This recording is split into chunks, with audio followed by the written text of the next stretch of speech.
left.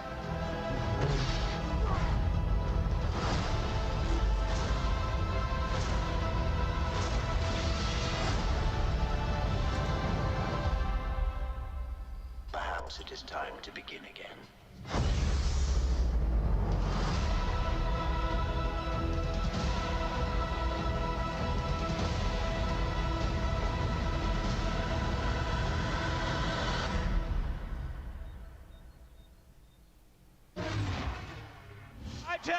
I'm sorry. Ahsoka, Sabine, Hera, all there in live action, all at once. Mon Mothma! Mon Mothma! Moth Cats! I almost cried. The back of somebody's head. Who could it Could be? be anyone. Could be anyone. Does it rhyme with Long John It doesn't rhyme Silver? with anything. It doesn't rhyme with anything. All right, I know we could watch that trailer all day. And don't worry, we will. Ron wasn't the only character. She said it! That's right, if it returned to the She screen. said it! Confirmed. She said it. apparently. We're allowed to say it. We're allowed to say it. It's fine. It's That fine. was Thrawn! That's right, our old pal Dr. Henry Jones Jr. is back with his latest adventure, Indiana Jones and the Dial of Destiny. Would you guys be interested in seeing that new trailer? Okay, I thought so. Let's roll it.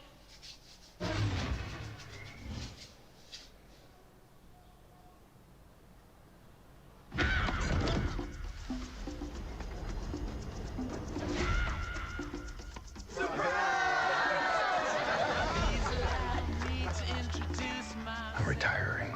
Well, in that case, what are we drinking? Same for the goddaughter. Dad told me you found something. On a train during the war.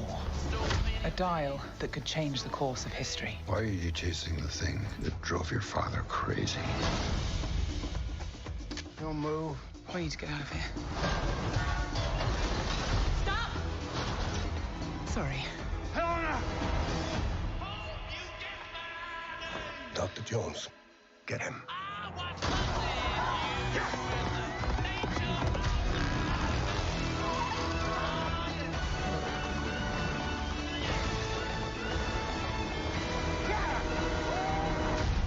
Hitler made mistakes, and with this, I will correct them all. You stole it. Then you stole it. And then I stole it. It's called capitalism. This way! Fasten your seatbelt. There might be some turbulence. You've taken your chances, made your mistakes. And now, a final triumph. Give him hell, Indiana Jones! A few times in my life, I've seen things. I've been tortured with voodoo. Been shot 9 times, including once by your father. Sorry. But I've been looking for this all my life.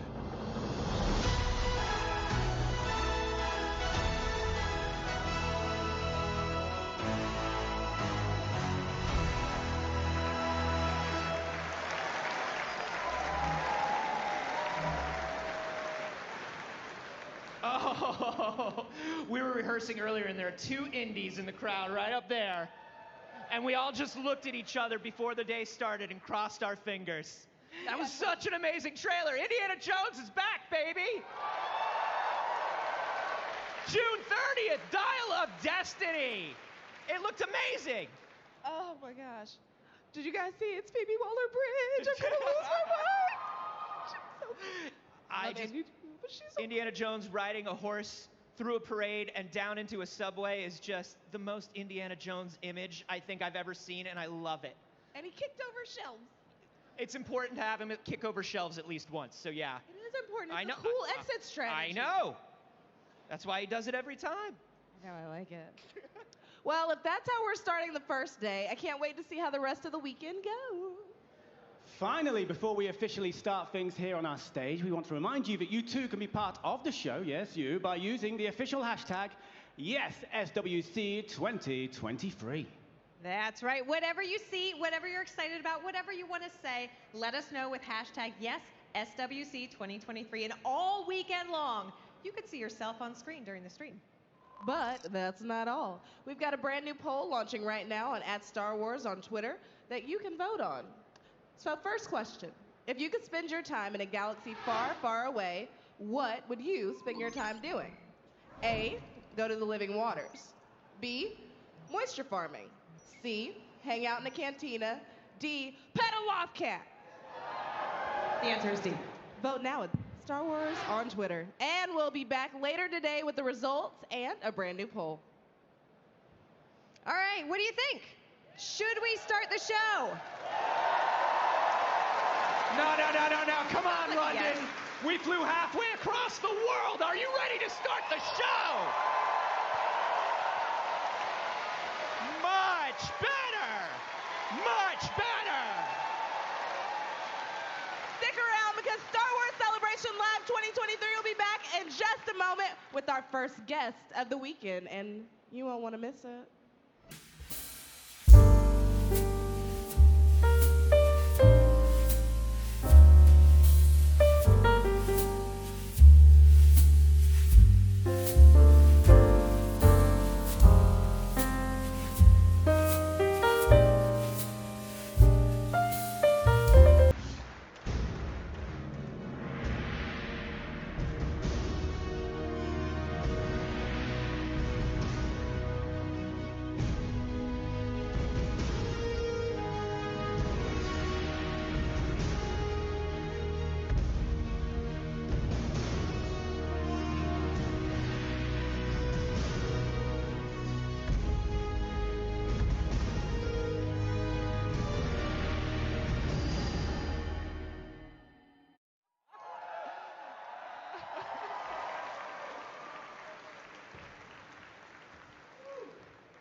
Oh my goodness.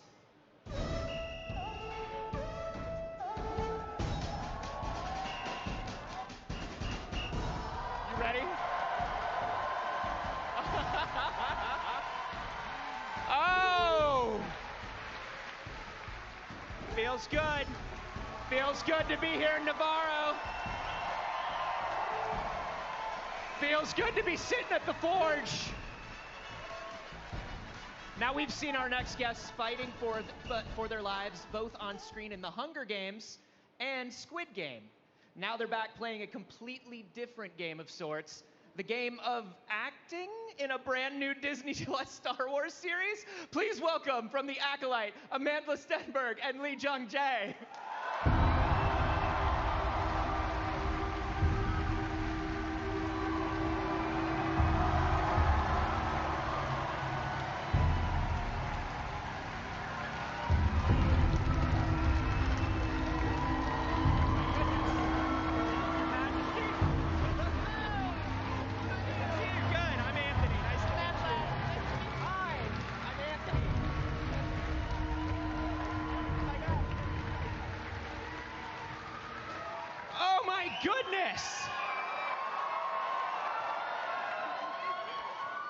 Oh my goodness. Welcome. Welcome to both of you.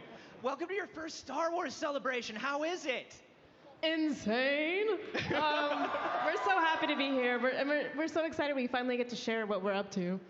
Yeah. I mean, it was absolutely amazing to see some of the details this morning, to hear some of what you're going to be doing. What was it like to finally be able to share some of those details with the crowd? I think we're so confused about what we can share, which is, I think, the nature of just probably being a part of Star Wars.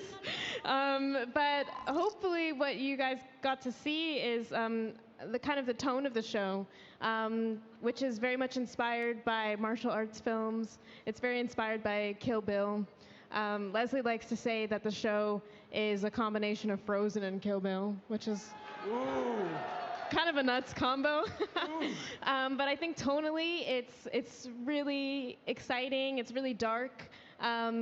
It has a sense of magical realism, and yeah, we're just so exhilarated to finally give you a sneak peek.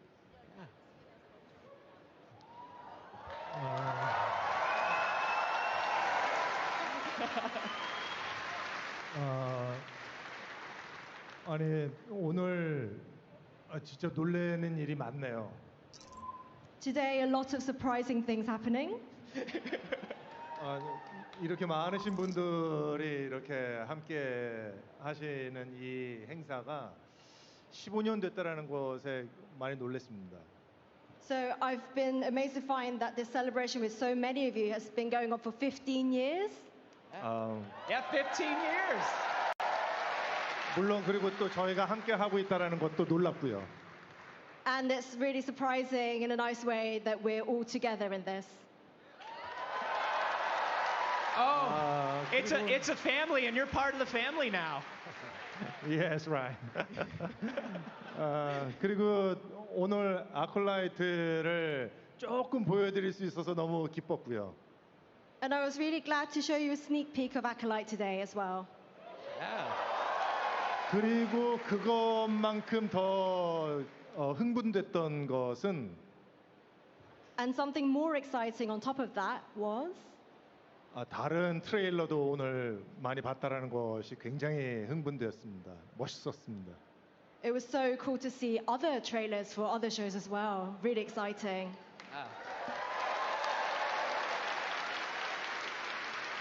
We did see a lot of amazing stuff in the studio presentation.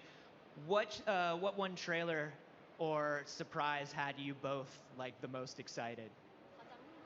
From the other show? From the other shows, yeah. Can't say your own show, that's cheating.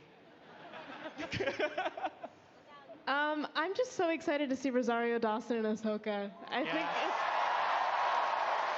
it's gonna be out of this world, and that character is already so special, and she's so phenomenal. So I'm so excited for that. Yeah. Yeah, to see Ahsoka and Hera and Sabine all in the same place on camera together like that was just it was just like a mind-melting moment, wasn't it? Yeah, definitely. Yeah. 저는 오늘 진짜 흥미로웠던 것이 트레일러가 다 장르나 어떤 그런 뭐라고 해야 될까요? 느낌이 다 달라서 그게 정말 진짜 흥미로웠던 것 같아요. For me today, the most interesting parts were that all the trailers had different feels and different genres from them. 그래서 정말 진짜 너무 빨리 보고 싶어서 기다리는 게 지금 기다릴 수가 없는 것 같아요. So I can't wait to see them all in full. Yeah. It was a lot of wonderful stuff. Joining Star Wars, I'm sure, is it's always something that is a big deal. It's a lot to take on, I'm sure. In particular for you, Lee, this is your first American series, and this is your first series in a foreign language for you. How was the experience coming on to all of this? 굉장히 특별한 경험이죠. 저에게는 제가 영어가 언어가 아니기 때문에요. So it's definitely a special experience for me, especially because English isn't my first language. 그래서 아마 스타워즈가 아니었다면은 아마 이 작품을 못 한다고 거절했을 것 같아요. So if it wasn't Star Wars, I may have declined some other show. 근데 누가 스타워즈를 거절할 수 있겠어요? But who would say no to Star Wars? Come on. 더군다나 라이트 세이버를 쓸 수 있다고 하는데. And they said you can use a lightsaber. Amazing. And I mean, look, she shows up to her own panel for her own show dressed as Padme. Like, you know it's a big deal for her to be part of Star Wars. Tell me about this. How was it for you? It's unreal, for sure. Yeah. I really love cons. I really love cosplaying. So it felt like there was no way I could come here and not cosplay. Yeah.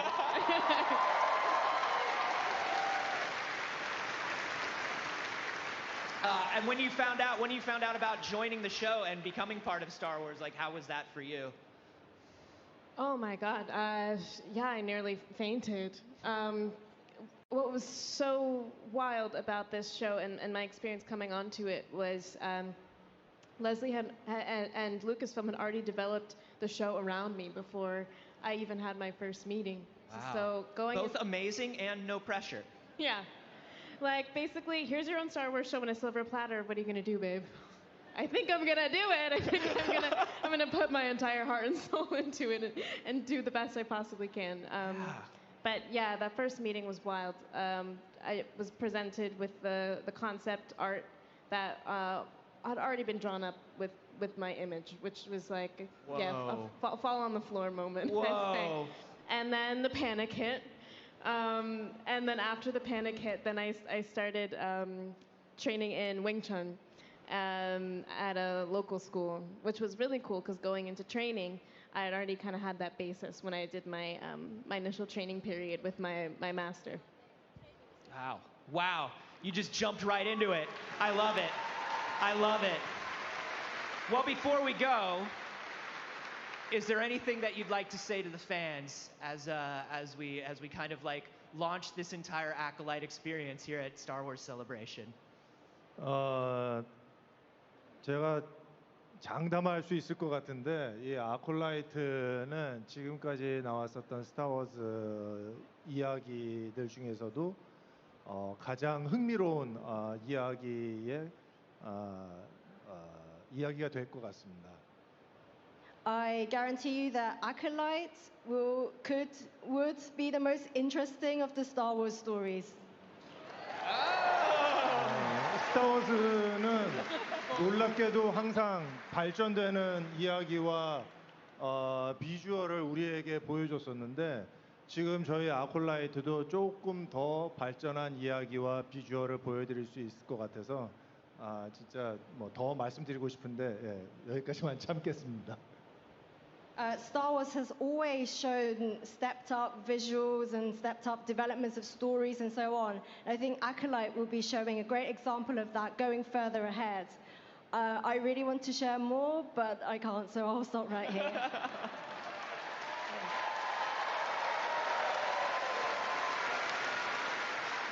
Amanda, anything you want to say to the fans here before we wrap it up? I guess I just want to say it's such an exciting time for Star Wars. There's so many corners of the universe that are being explored and being shared right now. And it's a huge privilege to be a part of that. And we also take the privilege of being able to focus on the High Republic era really seriously. Yeah, it's such an interesting time in the galaxy. And hopefully you guys will love everything that we're trying to showcase in it. Such a vast array of characters that we have, vast array of creatures, vast array of fighting styles, and once again, I'm really excited to share it with you. Yeah. Oh my goodness. Well, we're excited to see it. Ladies and gentlemen, Amanda Stenberg, Lee Jung-jae, thank you so much for being here. We got more from Star Wars Celebration Live coming up in just a minute. Don't go anywhere.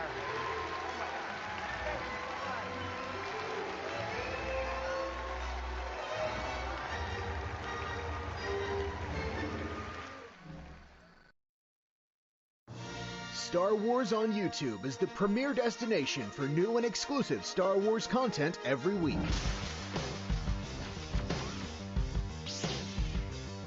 From brand new trailer debuts to never-before-seen behind-the-scenes reveals, Star Wars on YouTube is the channel you need to be subscribed to for up-to-the-second Star Wars news and information. Plus, exciting original series like This Week in Star Wars. Star Wars Visions Volume 2 will arrive on Star Wars Day, May the 4th. Give me the opportunity to sort of like pay attention to details. And the High Republic Show. Where's Buryaga? Is he okay? Phase 2 is intense, y'all. That bring fans the latest and greatest from a galaxy far, far away.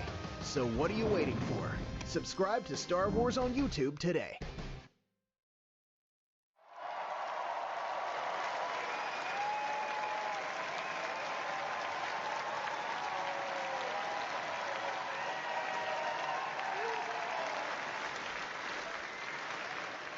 Now, you've seen our next guests giving forking amazing performances in The Good Place, hanging out with Wolverine and Professor X, and living the same day over and over and over again in Russian Doll.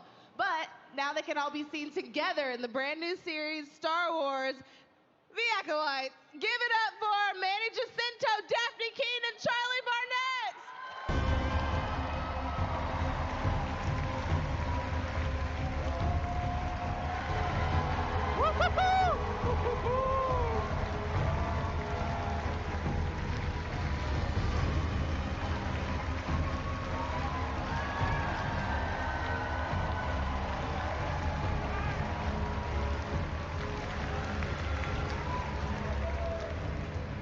Yeah, get used to that. Yeah, no. Yo, one more time. This is so cool. It's insane. Now, Charlie, you previously worked with Leslie on Russian Doll. I did. So what was it like working on a Star Wars series with her? Very different world, I'm not gonna lie. Leslie's incredible. She's one of the most malleable directors that I feel like I've worked with, one of the most collaborative. As much as she is so ingrained into this world, she is a super fan. I'm a fan. Leslie is like next level super fan. She was correcting me on things. I couldn't believe it. But she is always available to hear our voices, to incorporate our thoughts, our artistic choices into the world, into the galaxy, I should be saying. A galaxy far, far Which away. makes it so much more enjoyable to work on something like this, but also I think more creative. It's really incredible. She's a brilliant woman. Yeah. Truly. Woo! So Yeah, thankful to Leslie. be working with her again. I can really look forward to seeing what you guys do because you really made magic with Russian Dolls. So I'm really excited to see it. Thank you. Now, Daphne, you play a Jedi in this series, and I have to ask you our most important question. Padawan. What's it like living all of our dreams? Guys, it's a lifestyle. It's great. It's a lifestyle. It's a lifestyle. I love it. The first time I got my saber, I had to go into a corner and just scream on my own. I was like, it's fine, guys. I've done this a billion times. And I was just like, it was so exciting. Let it be known we had sticks at first. We had like these wooden sticks, like genuinely, that were like taped to be like the border where you like put your hand on. And then suddenly we were on set and they were like, here's the saber. They just like handed it really casually because they'd been like handling them for like however many just projects they've done. We were like, just so much pressure. But it was so fun. I get to be an alien, which is sick. Yeah. Yeah, it's fun. we have a good time, and then we get to do a bunch of stunts, which I love, and we get to do Force stuff. It's just like we had a whole Force training, like 2 weeks of just like us in rooms being like, which was really fun. All right, I need to see it one more time. Give me your best Force move. My best Force move. But I can do that. I'm not gonna give you more, guys. You have to watch the show. You know, it'd been really cool if that door just opened. Like as soon as you did it, the door just. Yeah. What can I say? I just did that. Now, Manny, you've been in a couple of great ensemble casts in your career. Thank you. So what's it like joining one in a galaxy far, far away? There is nothing like Star Wars. Look at this. This is unreal. It goes all the way back there. Oh, man. I mean, there's nothing like the ensemble of the Star Wars family, and it's truly, truly an honor to be able to do this with all you guys. Because, yeah, absolutely. Like, this is a true honor, so thank you. There's nothing like it. Oh, dear. Well, he got it. Now, Daphne and Charlie, we've heard you two are like two peas in a pod on the set. What's it like working with one another? And, ooh, what's a fun story you can share about your time on the set? We have many. Yeah, many. We're kind of like the shenanigans, the children of the set. Yeah, we're definitely very goofy. Got in trouble a lot moving, things with the Force because, Because you can. Because we can, Because, like, we know how to do that. We had a couple, like, off-screen saber fights. Yeah, we did. Ooh, Daphne broke a saber. No, shush! Why would you say that? strong, Actually, if that it was powerful. 3, but okay. True. And they come in, like, private briefcases, too, so it's like Yeah, a it was big really deal, bad. No, it was really bad. It was actually really. Real. The prop people were like, "You need to stop," and I was like, "I'm really sorry. I'm not doing it on purpose." I think it was week 3. We were going through stunt training, and I was like falling apart at the seams. I really, this is a big deal. Big deal. This is a big deal, and I wanted to live up to everything that was being thrown at us. And it's such an incredible group of people training us for all the stunts and working with us for stunts. Yeah. And I was about to lose it because I couldn't do a backflip and, a kickflip spin with my lightsaber like Manny can. Like Manny. Legitimately. Manny's stunt god. Yeah. Like Manny's the father of stunts. I didn't get to do any like super fun stuff. No. It was like No lightsaber too, so But you're like, Yeah. anyways, we can't talk about this. This is very forbidden. Spoilers. But Manny was having not Manny, Charlie. Great, I'm doing great under pressure. Charlie was having a little freak out, like in the corner. He was like, just like having a little moment, and they gave him his robe, like his Jedi robe, for the first time. This is highly illegal. I shouldn't have done this. I took my phone and I took a photo of it, and I sent it to him, and I was like, "You look so cool. Love you." It was And that was the beginning of our inspiring. It friendship. was our moment of bond. And Yeah. I knew that I had a partner supporting me for sure. But I sent him a little message, Master Charlie. Now, we talked about your Jedi training, your lightsaber training. What kind of preparation did you put into it as far as, I don't know, High Republic information? Or, whatever. I think Charlie should take this one because Charlie is informed, guys. Charlie's got the answers. Yes. Yeah. I'm too afraid to answer this. I feel like we're gonna get in Everyone's trouble watching for you Don't worry, saying Leslie anything. is backstage watching you on No the screen. pressure. Leslie's Say gone? whatever you All right, want. good. I won't be fired? Yeah, All right. Leslie's gone, but look around. Oh, take a breath, take a breath. We are in an era a little bit after, the highest of the High Republic, about 100 years out from the books. So luckily, I think it makes it a little bit more free to be like, we're coming into it from a place that isn't established. I'm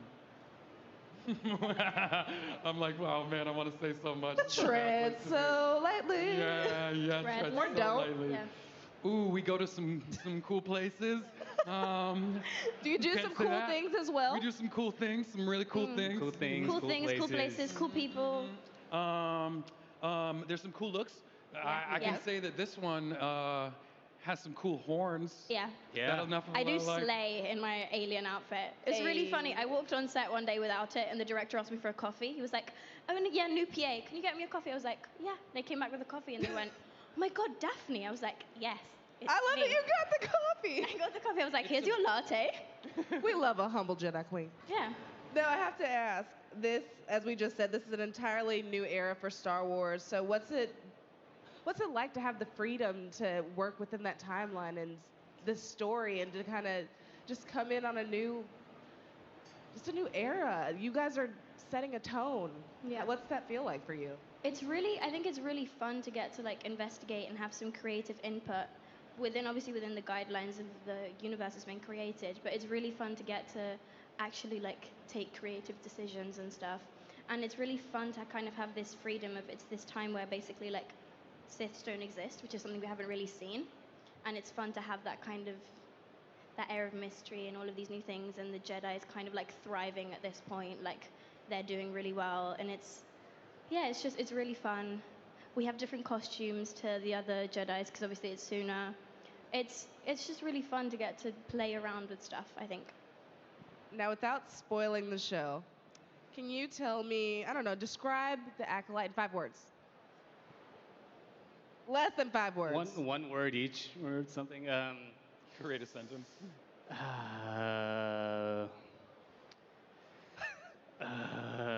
Action.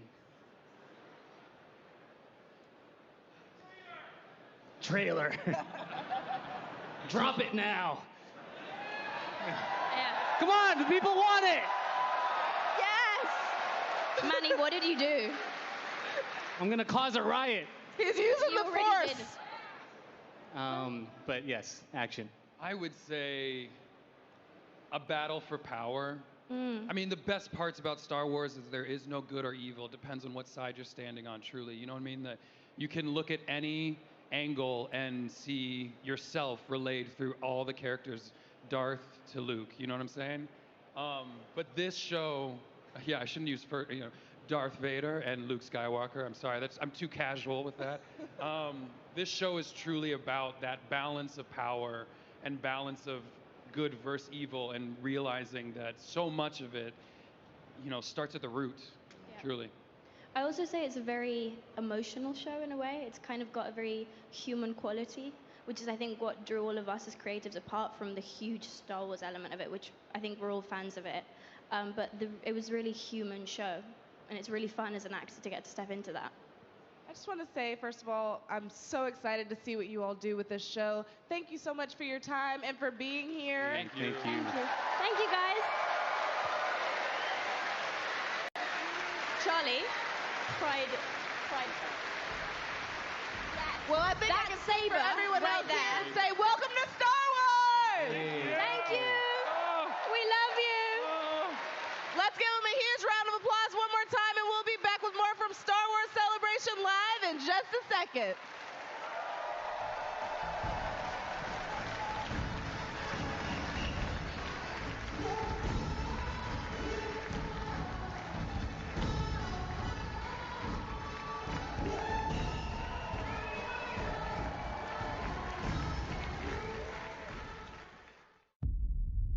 This is a lightsaber. Only Jedis carry that kind of weapon.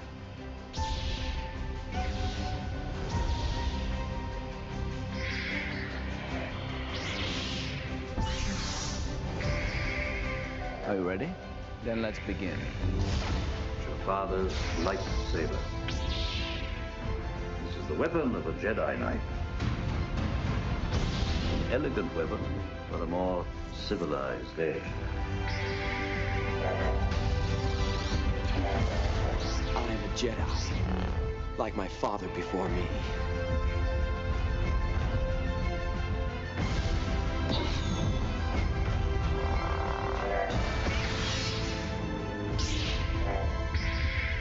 This lightsaber is my life.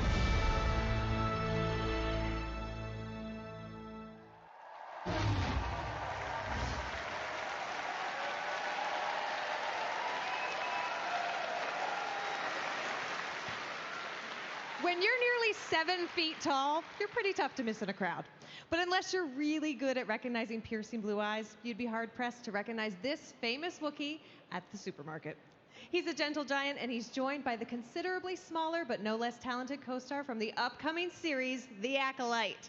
Give it up for Jonas Swotamo and Dean Charles Chapman!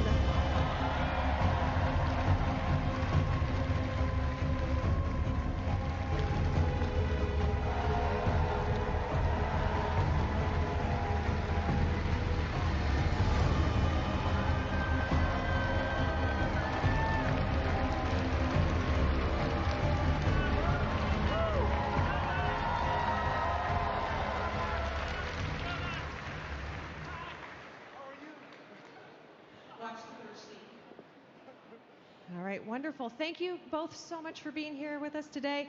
How excited are you to be at Star Wars Celebration? It's an amazing experience. So excited. What's up?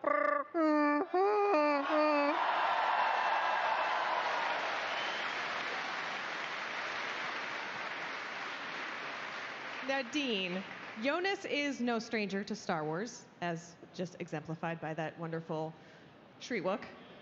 Have you asked him for any pointers? Any pointers?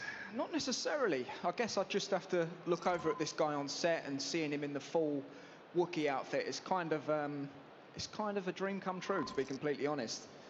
Yeah.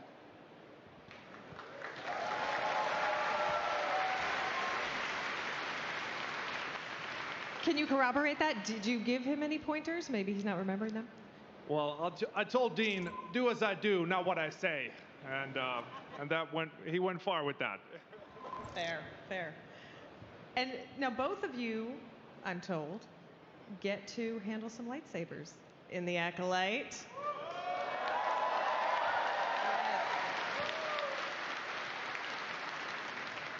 As someone who's always dreamed of swinging a lightsaber, what's it like to finally be doing it in a Star Wars show?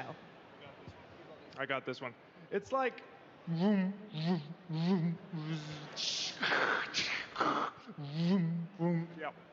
Pretty good. Perfect, no notes. I will say that I was really surprised on how heavy they are. I mean, I'm not sure, like, these wicked ones out here, I'm not sure how heavy they are, but the ones that we had are surprisingly, like, you know, quite weighty. Would you like to borrow one? I'm sure we can get you one from the crowd here. No, I'm good. I wouldn't want to spoil it. Okay. They'll never get it back, so he's... Yeah, I'll nick it. Fair. Now, Jonas, as a Jedi this time around, I'm just going to keep talking about it because I'm just so excited for you. I'm excited to see you as a Wookiee Jedi. Amazing.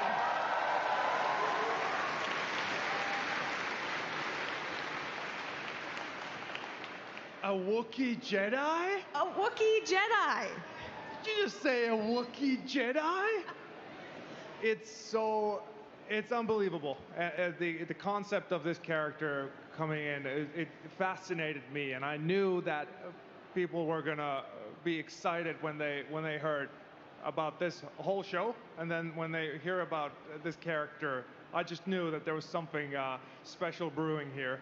And yeah, Kelnaka is a Wookiee Jedi, and he's and I can't wait to for you guys to see how because I wanted it to be different from Chewbacca, and so coming up with ways to differentiate between those two characters was an interesting challenge, and that's what I tried to do, and I hope that I did a okay job. Definitely did.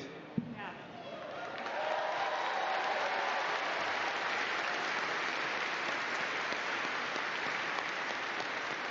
Now, behind the scenes, how has your training changed to become a Wookiee Jedi? I'm just going to keep saying those words together because I'm very excited. Well, luckily we had the same stunt team as we had in Solo, so it was a familiar crew, and we had some awesome training partners with Dean and everybody else, and yeah, it was just fun getting to learn these things that we needed to learn, and I really wanted to learn because I was playing this video game about samurais, and I really wanted to try those moves in the saber arena. So I had some fun doing training. Yeah, Ghost of Tsushima was the game. Got some fans. Got some fans here. I was using a lot of wind stance. And also a stone stance, but yeah, that's I went too far with that one, yeah. Can we see that one? No, passing on that. Oh wait, what was that? Can we see that? Stone stance. Stone stance. I forget how stone. Yeah. That's done. That was done.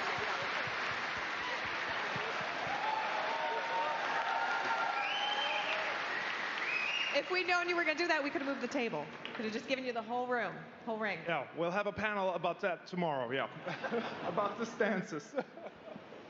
Now, everyone here, I think, to a person, is a Star Wars fan. Yeah? Yeah? Safe assumption in this crowd. What has your connection to Star Wars been growing up, and what's it like to be a part of it now? I actually played the video games before I watched the movies. I was about 7 and I was playing a Star Wars Lego game, which I was obsessed with the video games. And then I remember I was at home one day and I was like, what should I watch? Lord of the Rings, Star Wars? Star Wars. Loved it. And just to be a part of Star Wars, and we've talked about the lightsabers and stuff, but it really is a dream come true. And working with people like Jonas as well, it couldn't be better.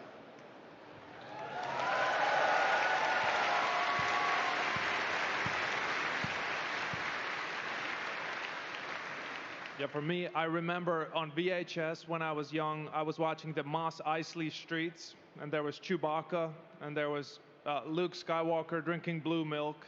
I thought it was blue oatmeal because I ate a lot of oatmeal as a kid, so I thought that Luke would similar.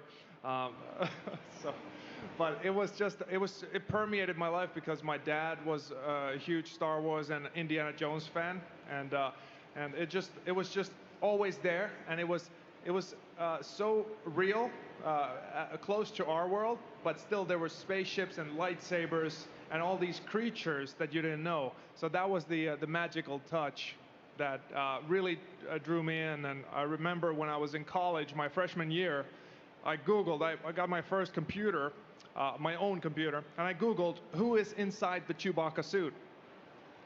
And it was Peter Mayhew. And One and only. And so that was sort of a premonition of what was to come. And 10 years later, I was myself, putting on the suit with Peter Mayhew, and it's just been a fantastic journey. And I'm really glad that this new show, The Acolyte, we can show something, an original story with this amazing cast, and with Neil Scanlon's Creature Workshop putting together yet another palette of awesome creatures, and we're just so lucky to be here right now. Absolutely.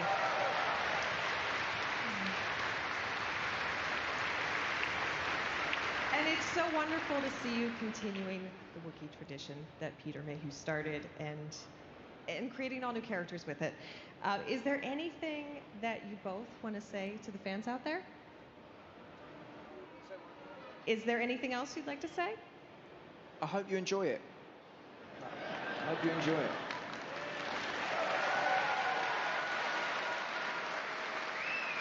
That was very safe and spoiler-free. That was a little too Trying to play it safe, sir. Can't say too much. I just wanted to ask everyone, can I get a... And also, can I get a... And one more time, everybody. Let's say it together. A Wookiee Jedi. A Wookiee Jedi! Thank you. Oh, my goodness.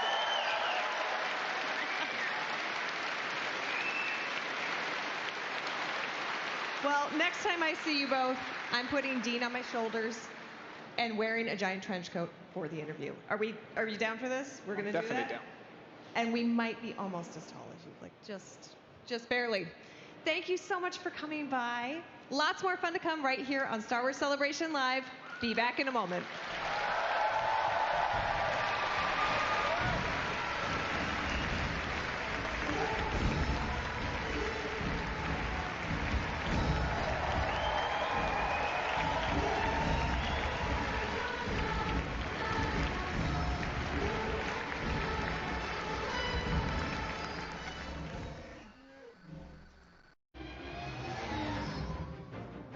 With everything happening in the galaxy, StarWars.com is the only place online that is all Star Wars, all the time. Never trust a pirate.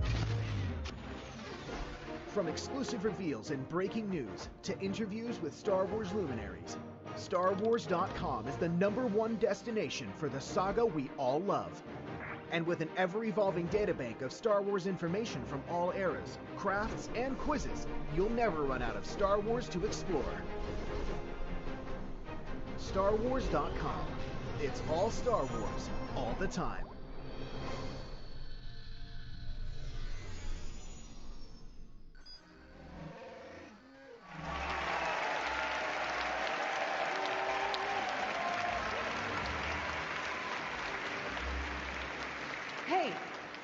Hey, you. Yeah, you.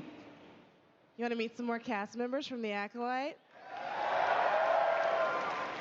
Come here. You people at home, you people in the audience. I won't make it weird, I promise. But come closer. Because I got you, fam. It's Jodie Turner-Smith and Rebecca Henderson!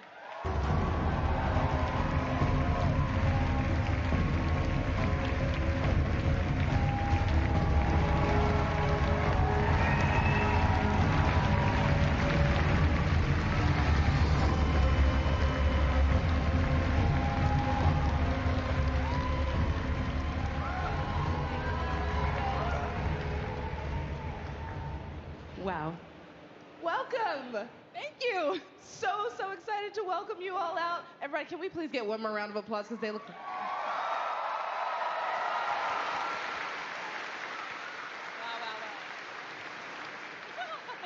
Now, can we talk a little bit about the characters that you're playing in The Acolyte?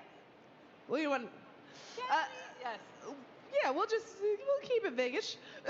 Jodie, can you tell us about your character? Okay, well, let me try to talk about this without getting fired or murdered. So my character, you know, she's a powerful leader. She's a powerful leader. Yes, yes. In a very woman-centered world, which I was very excited to kind of be that, because I feel like Star Wars is very like patriarchal, so it was kind of cool to have like this sort of woman-centered figure. I love to see it. And you know, she's really sort of going through a struggle, because I mean, that's Star Wars, right? Like, we're going through a struggle. Yes. She's really kind of like in this sort of quandary, and that's sort of her journey is to kind of go through this struggle between two ideas. Very nice.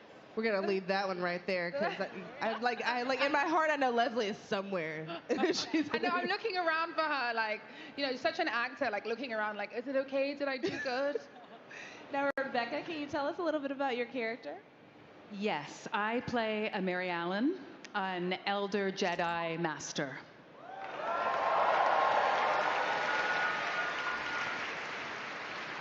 Now, Rebecca, like Charlie Barnett, you two worked with Leslie on Russian Doll. So what's it been like collaborating on Star Wars with her? I mean, honestly, it has been so emotional. I'm shaking because watching Leslie, you know, from the very beginning, from her coming up with this idea, pitching this idea, having the show begin, and now we're still shooting and being here. I mean, it's been incredibly emotional, and I have cried many times today. Well, you guys are doing great, and everybody out here is going to be so happy. And I'm emotional just knowing that you all are a part of this galaxy. It's so cool. Now, being cast in Star Wars, it's a big deal. How did you process the news that you were going to be in Star Wars? Let's start with you, Jodie. You know, I don't think that I really understood the largeness of it. And it's kind of one of those things where it's like, you can't really take the time to think about it. Otherwise it becomes like really overwhelming. And I'm glad that I didn't like fully process it. It's like being here right now with all of you guys is me like letting it sink in. I'm like, holy fucking shit. Sorry. There's children here. I'm so sorry. Sorry for... I'll put money in everybody's swear jar after this. No? Rebecca, how did you process it? Like, I don't think I really processed it until my first day on set in the Jedi robes, green, and in a Jedi temple, which was actually built. And then I was like, okay, yeah, this. It's like you're playing Star Wars, but you're like, you're kind of LARPing Star Wars, but really making Star Wars. Yes, it was like that. There's something about the sets where it's like you walk onto set and you're like, oh, I'm in Star Wars. Yes.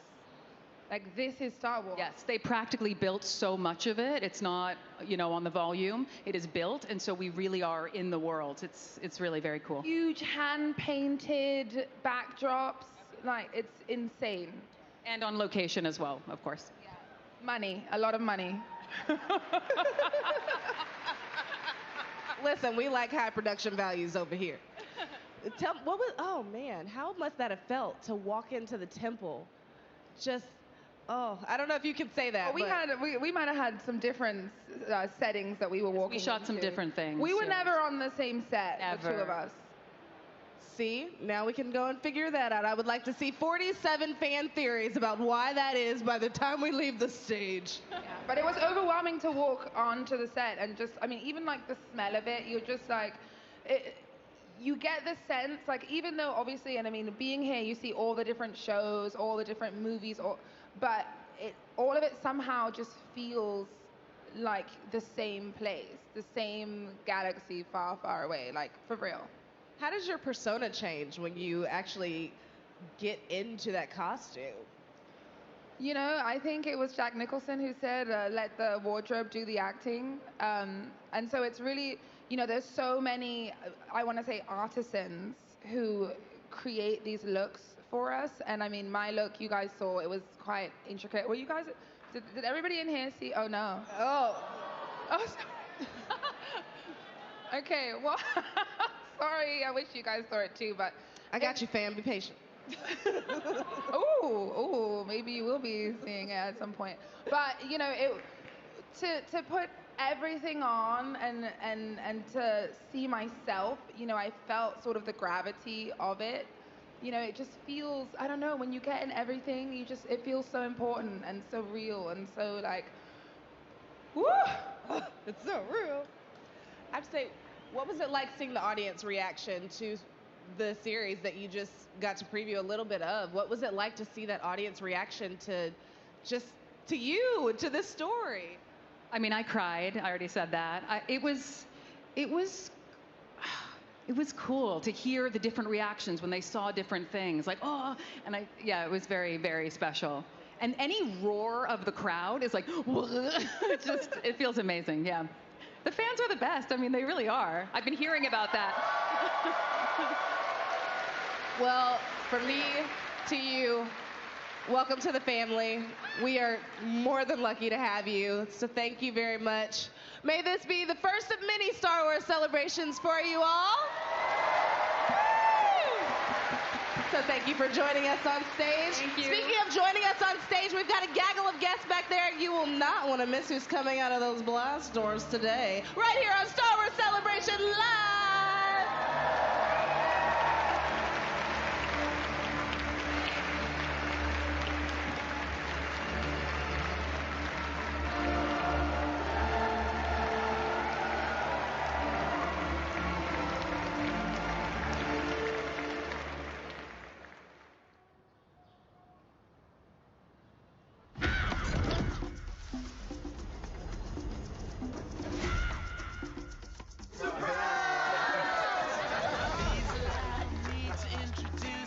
I'm retiring. Well, in that case, what are we drinking? Same for the goddaughter. Dad told me you found something on a train during the war. A dial that could change the course of history. Why are you chasing the thing that drove your father crazy? Don't move. We need to get out of here. Stop! Sorry. Helena! Dr. Jones, get him.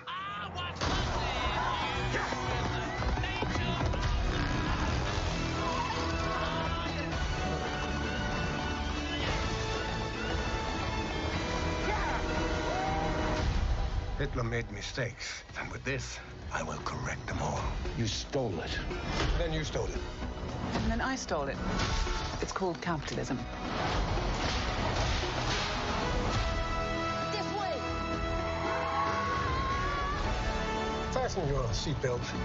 There might be some turbulence. You've taken your chances, made your mistakes. And now a final triumph. Give him hell, Indiana Jones! A few times in my life, I've seen things. I've been tortured with voodoo. Been shot 9 times, including once by your father. Sorry! But I've been looking for this all my life.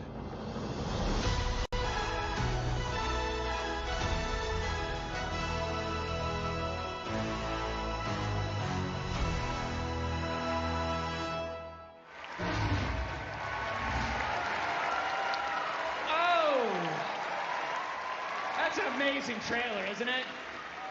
Absolutely amazing trailer. You know, 2 of our next guests are no strangers to Lucasfilm Productions. They've gone from either designing the Death Star to being integrated into the fastest hunk of junk in the galaxy.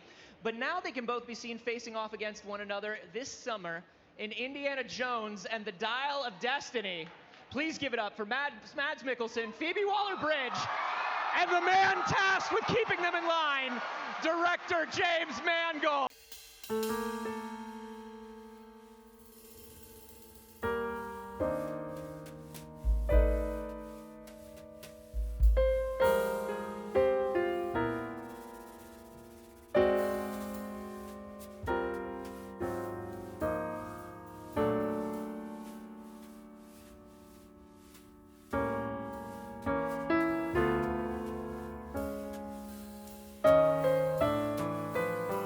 the front. They showed up to Star Wars Celebration dressed as Indiana Jones, just with their fingers crossed. With their fingers crossed, hoping y'all were going to be here. How's it feel to be out here? It's wonderful. It's fantastic. Yeah, incredible. Wow. I got to know, James. So you're sort of taking over director duties from Steven Spielberg. No pressure, no big deal. Yeah, no big deal. What did you feel like you had to nail to both make this an Indiana Jones movie, a classic Indiana Jones movie, but also kind of make it your own movie and a movie that you're making with this new collaborative team? Well, Steven's work is something, I mean, these movies are something I grew up with. I saw the first Indiana Jones in upstate New York when I was 17 years old, and it changed my life. Also, Steven's work and George's work has been a part of my life ever since I had a Super 8 camera in my hand, with my teens, so that in some ways, I felt like, yes, it's a big job taking over for Steven, but in other ways, his style is something I've been studying and admiring all my life. So it was just a matter, and it's been a huge influence on my work even before I stepped into a movie like this. So I tried to just stay inside my own voice, but also, I mean, as I think people will see when they see the film, the first 25 minutes or so is me doing my very best to channel Steven 100%. Yeah, I mean, like you're saying, it's impossible, I think, to be working in film today without being influenced or touched in some way by their work. So, yeah, I would imagine it kind of just gets in there no matter what you're doing. Okay, now's the part where I ask things and you say very little. Tell us about your characters. Yes. This is Helena, and I play Jürgen Voller. I'm German. From the 30s, if that rings a bell. I'm also a scientist. I think that's all I'm allowed to say. Great, perfect. That's actually about 15 words more than I thought you'd be able to. So we're doing good. Phoebe, how about you? I play. Wow! Hi everyone. This is unbelievable. I can't believe it. I play Helena, who is Indy's long-lost goddaughter, who comes back and gives him a bit of a fright later on in her life. Yeah, and I know this is something that none of us can know the answer to right now, but we're all trying to figure out whose daughter you are. And there are so many theories. Have you been watching them? Have you found any of them interesting? This is something you also can't answer. Absolutely can't answer, yeah, sorry. No, you're going to have to wait and see, but it's a wonderful revelation. I can give you a hunch. Whoa! Whoa! Complex, layered relationships in this one, everybody. No, but one of the things that I love about this is it is set, you know, a bit later on, right? One of my favorite things in the trailer is the scene, the shot of Indy sitting down next to a kid on the subway with a astronaut helmet on. And so things have definitely changed. How has the world sort of changed for Indiana Jones, and how do the two of you, I mean, you obviously come from Indy's past, we've seen. Yeah. But how do you all fit into this sort of like space age world now? Because we think of Indiana Jones as very like Republic serial World War II, you know? I guess this is your time. It's not Indy's time, it's not my time. I think both Indy and Jürgen Voller are kind of lost in the past. Just look at the way they dress. But they also have dreams that has nothing to do with the present. 69 is just a phase, you have to get over it. Something better is out there. That's how my character sees it. Well, it's a great point. You know, the 60s are a kind of huge period of change from a kind of, it's the arrival of modernism, it's the arrival of cynicism, it's the arrival of realpolitik and triangulation and wars where we're not even sure who we're rooting for anymore, and the Cold War and nuclear power and moon landings. And so one way or another, we were going to have to make a movie that took place in this period. So the movie is really interesting the way as it opens, and you find Indy, it's no longer fashionable, that kind of hero. And and he kind of proves his worth again in the course of the movie. But the time period has a really interesting effect on the story, of course. Did it allow you? I mean, obviously we think of globetrotting as well. Were there any fun locations that you all went to? Was there a favorite that you got to see? That once again, they're all doing this thing where it's like, we can't even tell you where we shot, man. No, we went to Sicily, Morocco, Yeah. and, and Glasgow was extraordinary. Woo! Glasgow! We love Glasgow. Glasgow's energy is off the wall. It's incredible. They all were, actually. We were really blessed with these different incredible places. I loved Morocco. It was just a real, it was just such an immersive experience, and all the action sequences we did there were just, it really added to it, the fact that we were there. Yeah. No, you're just like, yeah, Morocco was good. Yeah. Morocco rocked. Yeah. No, I was a big fan of Sicily. There's something very Indiana Jones about Sicily. It was the roughness of the island. It was just like very much down the alley of what this film is all about, and the beauty at the same time. And the food. And the food, My God, the pasta. You're just planning half the film around like what y'all are going to be eating. I love it. Let me ask you this: this is not your first time working on a Lucasfilm production on something like this. What was it like coming back? Were there any tips that you had for people who were new working to this sort of crew and this sort of production? Well, I mean, it's such an extraordinary thing working on movies that have this scale, and it's such a gift to be able to experience that. And I thought that I might be sort of a bit more prepared, having done Solo and seen something on that scale, but I wasn't.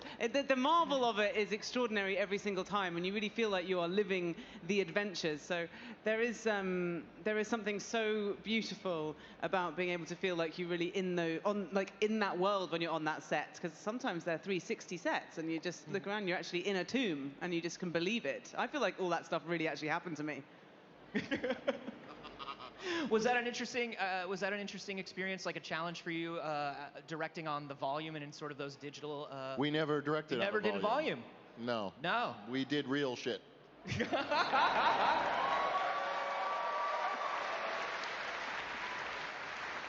That's amazing. That's great. So. I don't even know what volume is. It's a miraculous LCD screen that creates a background behind you, and they don't have to build it. Yeah, I did that. We built it, or yeah, we went you there. did that. Yeah, You've seen that, yeah, for sure. But not on Indy. I love that. That's cool. Have you two seen your characters being cosplayed here yet? This is the first room I'm in, so if anyone is my character, raise their hand. Jurgen Voller cosplayer would scare me. They should be careful. I'm not sure we want to find him. No, apparently not. No. They're out there. They're out there. Have you seen pictures of people cosplaying your characters? Not yet, no. Not yet. I've seen something of you. Yes, little midriff tied, the mid-picture look. Oh, I can't wait. Reveal yourselves. It's amazing. Well, I want to ask you all, is there anything that you'd like to tell the audience, anything you'd like to say to the people at home about this movie? Anything you'd like to say to the fans before they go? We hope you love it. We loved making it. I mean, it's not complicated. It was a real, it was a thrill, not just the scale of the movie, but to work with a legend like Harrison, producers like Kathy Kennedy, George Lucas, Steven Spielberg, and to have the miraculous John Williams at 91 years old writing a kick-ass score, 2 hours of music by that man. Wow. So fasten your seatbelts. We can't wait for you to see it. Oh my gosh. We're all so excited. Thank you so much. James Mangold, Phoebe Waller-Bridge, Mads Mikkelsen, thank you for being here. Thanks, Anthony. Everybody, it's happening. Oh, we got more to come from Star Wars Celebration Live. In just a moment, so stay right here.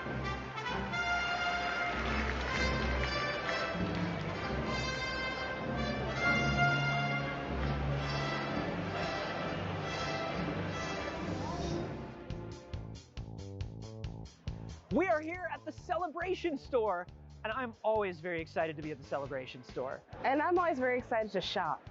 So there you go.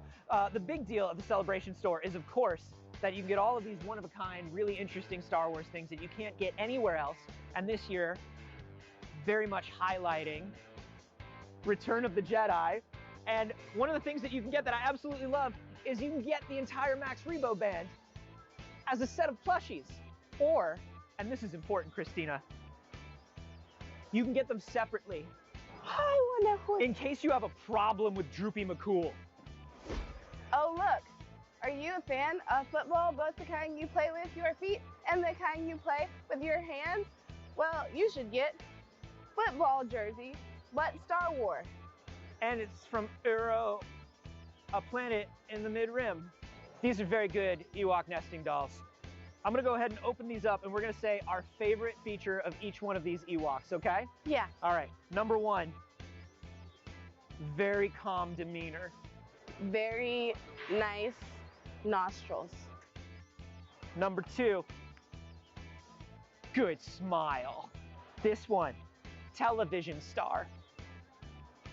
Leaf. Very even, very cool. Solid headwear, quality hood, protection from the elements. Oh, there's another one! This one, teeniest, biggest heart. C-3PO.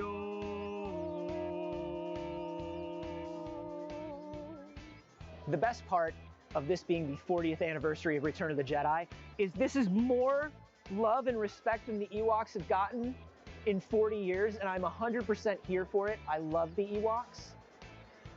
This is an Ewok terrarium. Imagine a regular terrarium, put an Ewok in it, surround them with plants.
You know, you kind of get your bits.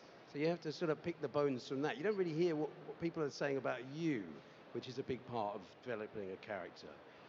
So yeah, it's just about finding those sort of attributes and trying to play them as closely as you can, or bring them to yourself, you know. Yep, Brasso is a real one. He is a rock-solid friend to Cassian. Yeah, you can build your house on Brasso. He's there for you, you know. He's got your six, as they say in America. You know, it's like... You need an alibi, you call Brasso. Yeah, he'd never let you down. You need your car pushed out of a ditch, you call Brasso. And as I say, it was really difficult for me to approach that kind of role, you know, because it's not me at all. But it's good to play good people. And actually, they're trickier to play in a way, because villains are easier to go to, you know. But I usually get villains, and they're great fun to play villains. So, but also, it's nice to play somebody who's on the straight and narrow. Yeah. Yeah. Mohanad, aside from the Star Wars of it all, what drew you to this project of Andor? What do I truly love the most? Pardon? So I couldn't hear. What drew you to the project of Andor? I mean, how lucky am I to be here right now, man? Am I gonna say no to this? I'm really thankful and grateful to have been a part of this story. And to be a part of this universe, man, and alongside all the fans here, man, I'm so lucky, man. So lucky to be here.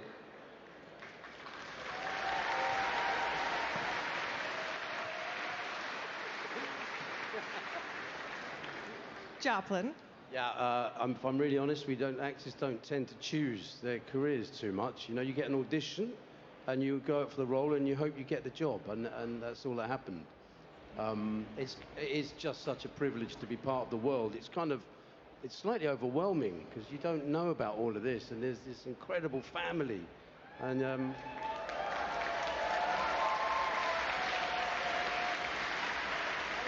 of all the franchises, these are the best fans, right? They have to be. They're extraordinary.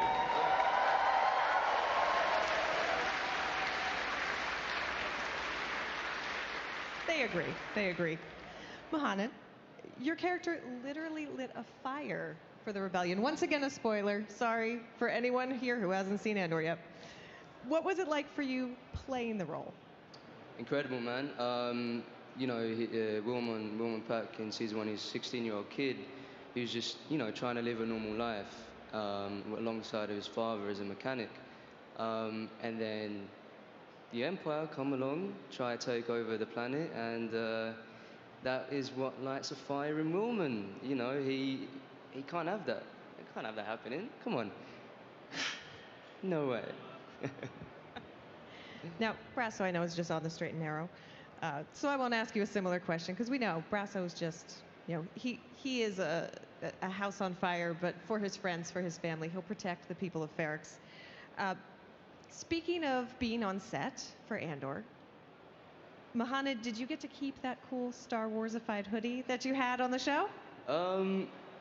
Unfortunately not. I wish I had. And I remember seeing, like, when the first trailer, like the teaser came out, loads of fans were like, is that boy wearing a hoodie? Is this the first time we see a hoodie in Star Wars? And I was like, well, if I'm the first person to wear it, I'll take that as a W, you know. I'll be happy to be the first person to wear that. But unfortunately not. They're too strict for that. So, yeah. Did either of you get to keep anything from set? No, you get like cavity search when you leave that place, you know.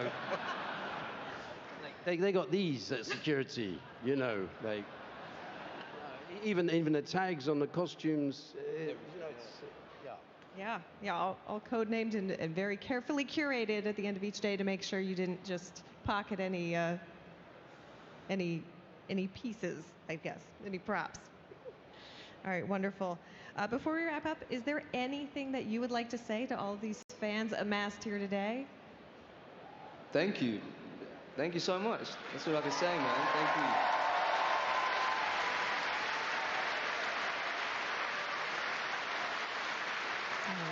Well, and thank you so much for spending some time with us all today.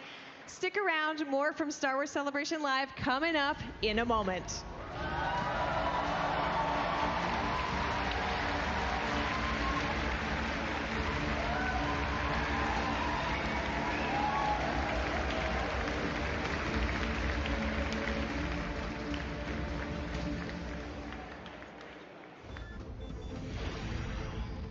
Think you know every era of Star Wars?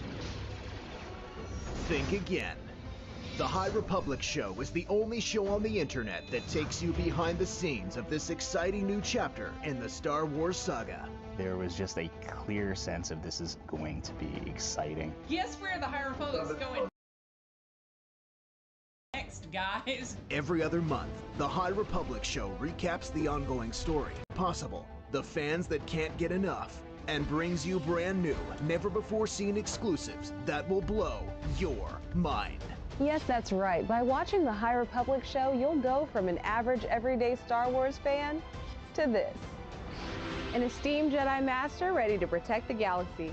So what are you waiting for? Check out the High Republic Show today.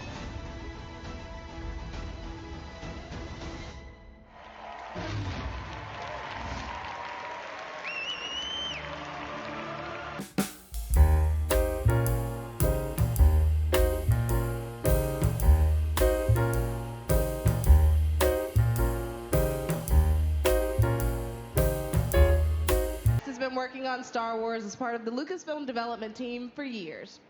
Now she's producing the new series, The Acolyte. Please welcome my friend and yours, Rain Roberts.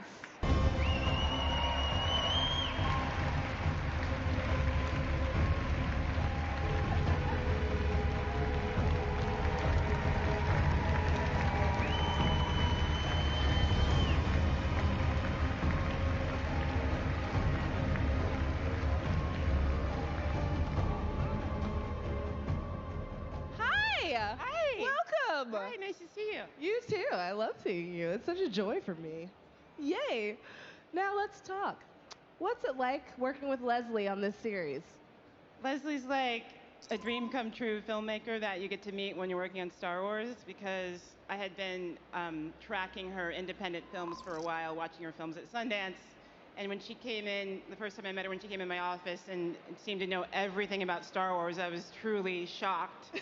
And just so pleasantly surprised, because she also immediately pitched me this incredible emotional story that was very personal to her that fit inside the Star Wars mythology. So that's kind of like the gold star of a filmmaker that you get to work with. And she's an absolute delight. We have a lot of fun. It's like working with your friend. And there's lots of hugging and crying and pushing each other, but it's been really, really fun. I love that. And it'll be interesting to see how that dynamic plays into what we see as far as the relationships on screen as well. Absolutely. You're going to totally see all of that. It's just very dear to her, and it's been a pleasure to witness her bring this to life and to support her through her journey, like making this like kind of like a masterpiece really for her. So I think people will love it. Now, how do you go about creating the feel of Star Wars in a new era that we've never seen before in live action? Well, one of the things I've had the pleasure to learn from working under Kathy for all these years is like you just get the best people you can get. So in terms of like building out this world, we were really lucky to get Kevin Jenkins, who was the production designer on Rise of Skywalker and also has been a concept artist at ILM and Lucasfilm on a lot of our films for years and years. And he was just really excited to like create a new world, a new era that's distinct from what you've seen before. And then we've just got the best costume designers that were looking at the drawings inside the High Republic book series. We've got an amazing hair and makeup team. Everyone that's come on, all of our HRDs are just very enthused about this new opportunity to take from the mythology, take what we know, but add, like, as George Lucas likes to say and Doug Chiang, like 20% more new to make it feel a little bit different, but also of the world that we all know. So I think you'll be excited to see some of the colors that we use in our spaceships, and you'll obviously see the costumes of the Jedi are referencing the High Republic era, but all of it is really fresh, and we just had a really great team.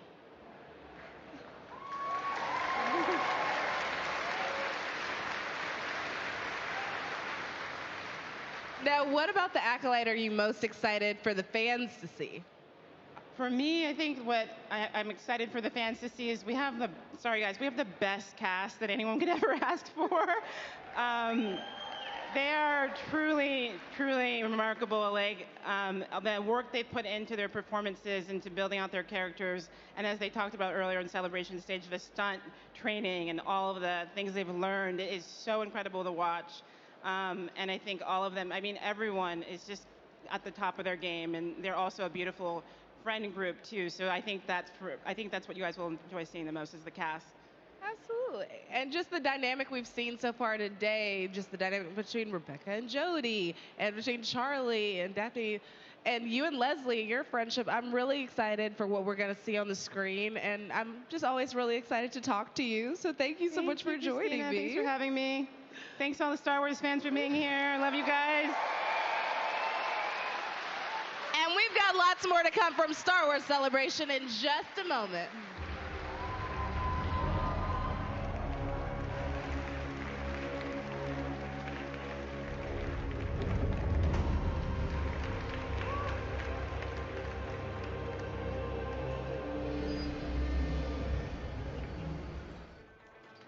Hey, man. How you doing? Good to see you. I'm good. What are you doing? Can you take that off? Hello. Hi. How you doing? Let me carry on running. I'm doing what? Can I take this for you? Thank you very much. What are you doing, man? Well, I'm back again. Star Wars show, Star Wars Celebration. So yeah, Ches Allenson, the running Stormtrooper Run, from stormtrooperrun.com, and I do silly things for children's charities. So this weekend I'm running 100 kilometers over Star Wars Celebration. So I'm doing 25 kilometers a day, 5Ks a day, to raise money for Make-A-Wish and Spread a Smile. Because why not? Why not? Why not? But okay, why not? Yes, that I understand. Why not? Do it. But how did you even begin doing this? Okay, so when I turned 40, I did my first marathon. I loved it. So I thought I want to do it again, raise some more money for charity. Star Wars, Stormtrooper, why not? So got myself a Stormtrooper costume, did a marathon, and it became a little bit addictive, raising money, fundraising for poorly children. So it's just grown and grown ever since. That's amazing. And if people are here at the show, they can drop by. There's a way to donate, but if they're not at the show, they can donate as well. We've got some incredible incentives at the show for people to donate. So I've got some fantastic prizes donated by Official Pics and Prop Store if people were here. But for those people at home, and I really, really hope that you recognize the pain and suffering, if you go to stormtrooperrun.com, there's a donate button, and all the money goes to charity. And given COVID and everything else, the children need it more than ever before. So yeah, thank you. Yeah, no, this is absolutely amazing. Thank you for doing this, Jez. And also, I'm not going to ask you how this thing gets cleaned. Well, yeah. No, I'm not going to do it, Jez. I'm not going to, because we're all fascinated, but I don't think we actually want to hear it. Yeah. Just go to stormtrooperrun.com. Absolutely, thank you. Here, have this back. Brilliant. Nice to chat to you. Yeah, you too. Have a great weekend, everyone. Star Wars. Abrams and Chronicle Books booth, and I'm here with my new friend Maureen and my old friend, The Art of Star Wars, The High Republic. How are you, Maureen? I'm very good, thank you. How are you? I'm wonderful. Can you tell me a little bit about my old friend and our Art of series over here? Yes, of course. We have your book, which is absolutely amazing. Thank you. I agree, but you know, I'm a little biased, just like a smidge. The Art of Book series is just all about the experts, really, just talking about their love for Star Wars. Yours is just amazing, and we have all of the rest of the books, The Mandalorian, The Force Awakens, so, you know, if you're missing one of them, just come and grab it. This is the place. This is the place to go, yes. We also have those lovely Star Wars puzzles. Oh, I love those. 1,000 pieces, and they're double-sided, so you get the Millennium Falcon, the inside, also. Oh, it's the blueprint. Yes. Oh, that's so cool. All right. Same thing with the Death Star. With the Death Star. All amazing. Right. Will I learn how to build a Death Star if I build that puzzle? Maybe. Ooh, you can all try. Right. You can try. We're gonna put a disclaimer at the bottom on that part. Well, don't say I said it. There you go. Maureen didn't say it. You didn't hear it first. It's fine. It's good. All right, wonderful. What else do we have here? We have the wonderful Jeffrey Brown books. These are some of my favorites. It's so good. The Darth Vader and Son and Friends and Goodnight Darth Vader. If you want a little like goodnight story. It's like a bedtime story with Daddy Darth Vader. Yeah. Yeah. What's not to like? Yeah. He's the best dad, right? Best dad in Star Wars? Maybe. Yeah. Well, I mean, I'm biased. Sure, I can tell you love him, but also there's the Mandalorian. Yeah, true. Yeah, True, yeah, he's giving Darth a run for his money. Even though Darth tucks his children in, he lets them play around on the Death Star, apparently, you know, like normal. Normal dad stuff. All right. Exactly. What else do we have? We have the wonderful Ridley's games with Cute Loot, Don't Upset the Wookiee, a Han Solo Solitaire, and a bunch of Mandalorian, Stay on Target with, again, Darth Vader. Your friend Darth Vader. Mm-hmm. Yeah. I'm sensing a theme here, a trend. And the Death Star. Oh, love it. So those are wonderful gameplays for 8+. They're amazing. The artwork is just incredible. It's like they do it all themselves, so you won't get any like things like that anywhere else. Do you mind if I come back a little bit later and just sign my name in some of these books? Of course. You're going to be there today and on Monday, aren't you? I believe so. We have a couple of gameplay for the Ridleys on Monday, and we have wonderful Kristen in today and on Sunday. And we also have Amy for the Women of the Galaxy, and Jake today with, thank you, with BB-8. Yes. So if you're please. here, Exactly. multiple signings. Exactly. And if you're not here, these books are available online. Yes, they are. Wonderful. Thank you so much for the tour, Marine. And stay tuned for more Star Wars Celebration Live.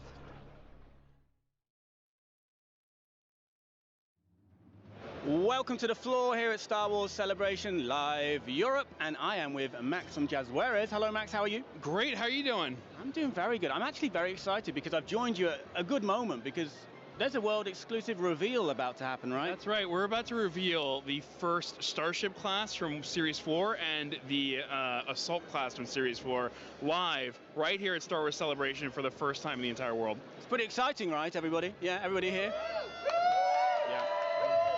That is the sound of excitement. Here, that's amazing. Yeah. All right. Let's get into it. World exclusive, Max. You want to do the countdown? Let's do it together, all right? From all right.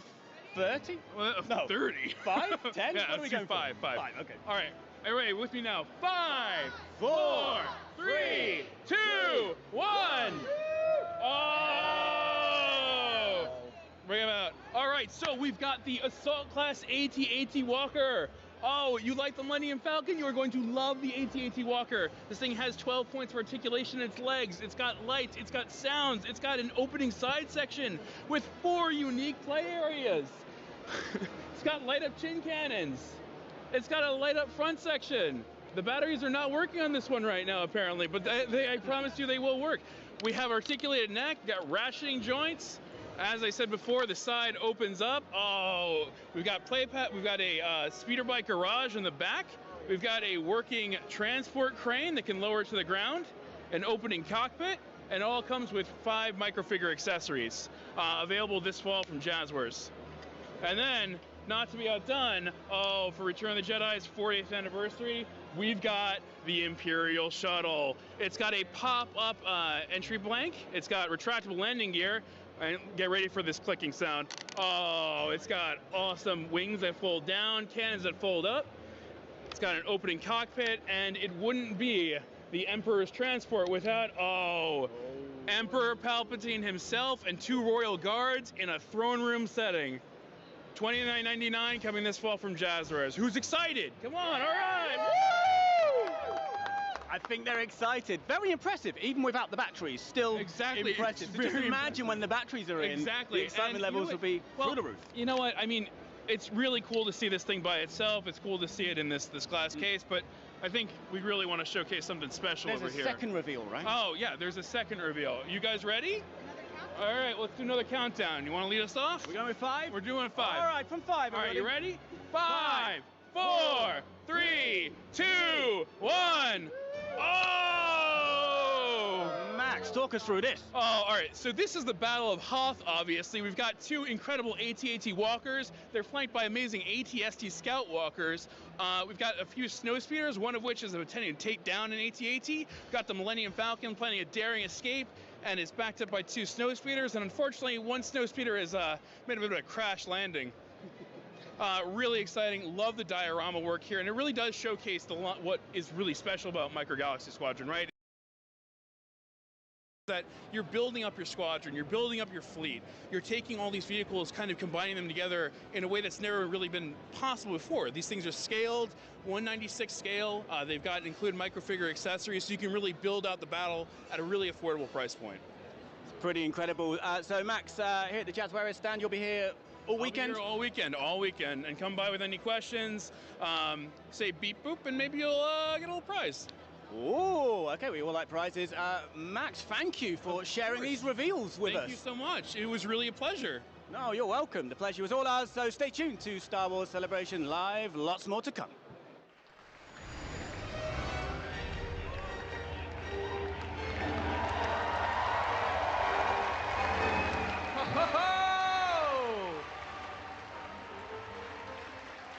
In Andor, she's cold, ruthless, and undeniably British, but in reality, she's actually warm, kind, and undeniably Irish. Joining her is an actor whose character had plenty of parental issues because Star Wars, and they've brought with them the suspiciously well-connected mechanic. Here from Andor are Denise Goff, Kyle Soller, and Adria Arjona.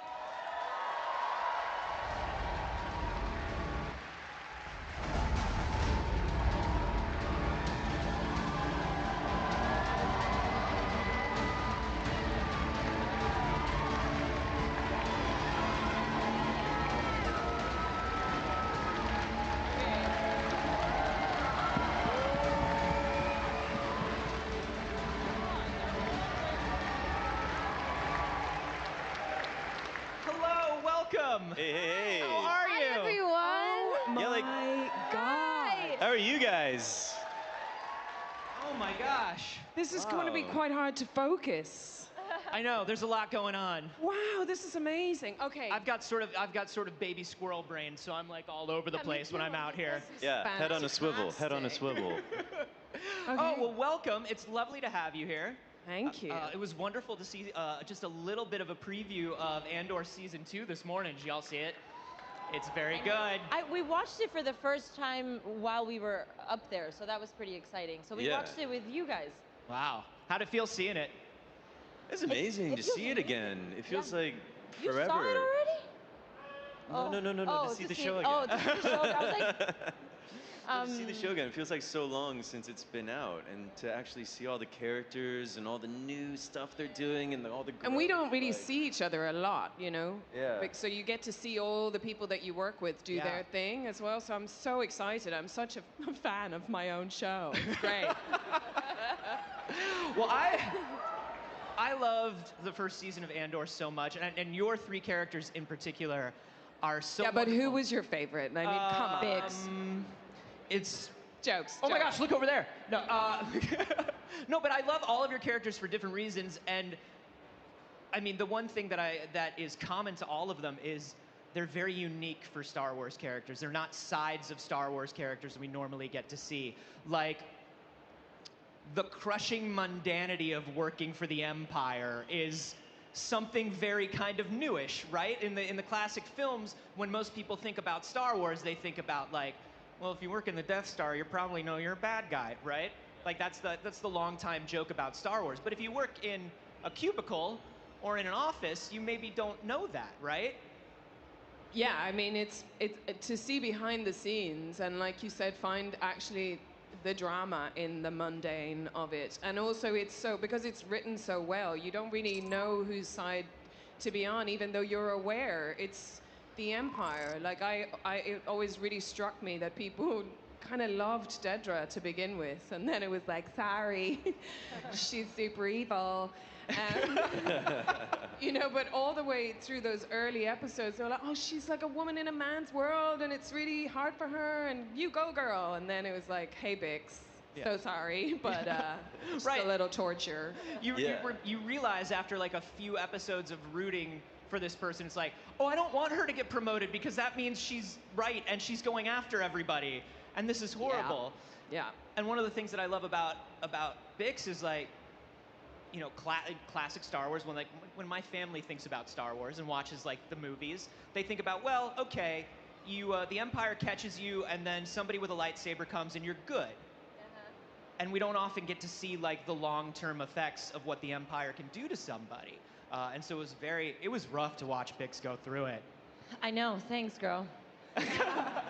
I think it bonded Really appreciated them. that one. She needed it. She helped you be your best self. in my Yeah, opinion. you had an awakening as a result of what happened. That is Yeah. that is Dedra. very true. Yeah, I think Happy to help. You become sort of like a survivalist living under the Empire, and I think that's what Bix sort of is.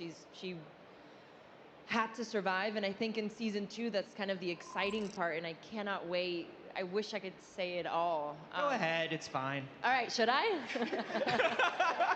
Why not? There's like so much time happens by the time that we catch up in season 2, and then there's so many little increments of time that passes throughout season 2. So I'm just excited for everyone to see the development and the growth of every character. I think you'll get to see like 3 different versions of every character in season 2. And for me, it's super exciting because, you know, we left Bix off season 1 in such a dark and torturous place. That this time around, I think you'll get to see a very different version of her. Yeah. Kyle, for you, my card just says, what's it like to play a jerk?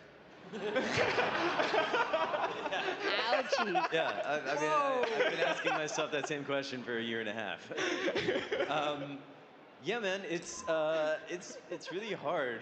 It's like, no, it's been fun because he's his own worst enemy, and he's so conflicted, and he is such a job's worth, and he is such a wannabe superhero. Yeah. And feels that he's these delusions of grandeur where he feels like everybody is failing before him, and in many cases they are. And he really just wants to do a good job, and he wants to be the best son for his mother as well. And it's just like, it's very touching, but it's very conflicted, and he doesn't actually know what he wants. He's really unformed, he's not an adult yet, in my opinion. And seeing that side of the Empire, of this just like absolute boring mundanity of like the Empire finding its feet, becoming the bloated sort of large structure that we find in A New Hope, and Cyril sort of navigating his way through the like weird corporate structure of that is like, I started reading those scripts, I was like, what? This isn't Star Wars. This is like, and then he's having cereal with his mom. Dude, I was just the cereal thing. Yeah. It's all about the cereal. The It's character all is about in the the cereal. cereal. Like, If you had told me 2 years ago that one of the most stressful Star Wars scenes I'd ever see in my life is just a dude eating cereal with his mom, man. He's just living at home and he's got to eat cereal. The struggle is real for Cyril. It's like, it's hard, man. It's hard being a jerk. Yeah. But this is what I love, is because like, you start out rooting for Dedra, and then you're like, maybe not Dedra, and you really, really hate Cyril, and then you sort of find a little bit of like, oh, I feel for the guy a little bit, but it's nice that they keep reminding us every few episodes just how bad these people can be. They're all bad people. They're all bad people. Yeah, and even the heroes are so multifaceted and dark and a bit not awesome as well. So, that's the strength of Tony Yeah, it's writing, Gilroy, right? great He writing. created these characters who are not just good or evil. They're very conflicted and sit in the middle. They kind of all live in the gray. Yeah. Right? Yeah. And I love, one of the things that I love about Bix is she's also surrounded by people who are like not the best, but doing their best in their own way, and her constantly having to make choices about like, am I going to go to bat for this person again? Am I going to like support this person again? Is it really worth it to like have this good heart? It's like, it's got to be an intense thing to play. Yeah, I think it's really hard to play someone as good as Bix. I'm like, girl, just quit, man. Quit it. You're too good. Yeah. You're too good. That dude is a bad boyfriend. That dude is a bad friend. Yeah. Yeah. I think she stands up for her people, and I don't.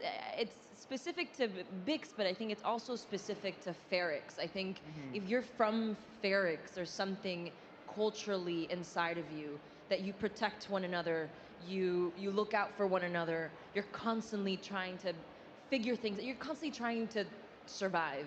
So when a friend asks for your help, you help the person, even though you know that it's going to be to your own detriment. Yeah. And Bix was very aware that sending that message was gonna spiral things, because that's kind of what Cassian does, right? He means so well, and sort of things kind of there's always something behind the curtain. Looks up to Marva. If she wants to be like anybody, is like Marva. Yo, And we all want to be like Marva, though. yeah. Yeah, We man. all want to be like Marva, though. 100%. Even Marva, when she's dead, we aspire to be, because she gets turned into a brick that then smashes someone in the face. Yeah, You know. That's focus. Oh, so good. Never gives up. So Dedication, Dedication, Marva. pre-planning. Yeah. That episode was so wonderful, and I think that's something that's so wonderful about the series as a whole, is there are multiple times during that episode where I was like, that's the best monologue. So, ich hoffe, euch hat es gefallen. Wenn ja, lasst ein Like und ein Abo da bei Star Wars, bei mir. Und ihr könnt ja das weiter gucken, das geht ja noch weiter. Also, ich glaube bis 17 Uhr oder so geht es noch heute. Nur ich kann jetzt nicht mehr streamen, aber ihr könnt das gerne weiter live angucken heute und morgen wieder ab 14 Uhr mit mir. Und am Sonntag ab 12:45 Uhr und am Montag auch ab 12:45 Uhr. Genau. Bis dahin eine schöne Zeit, möge die Macht mit euch sein und wie immer, passt auf euch auf. Bye bye. Ciao, macht's gut.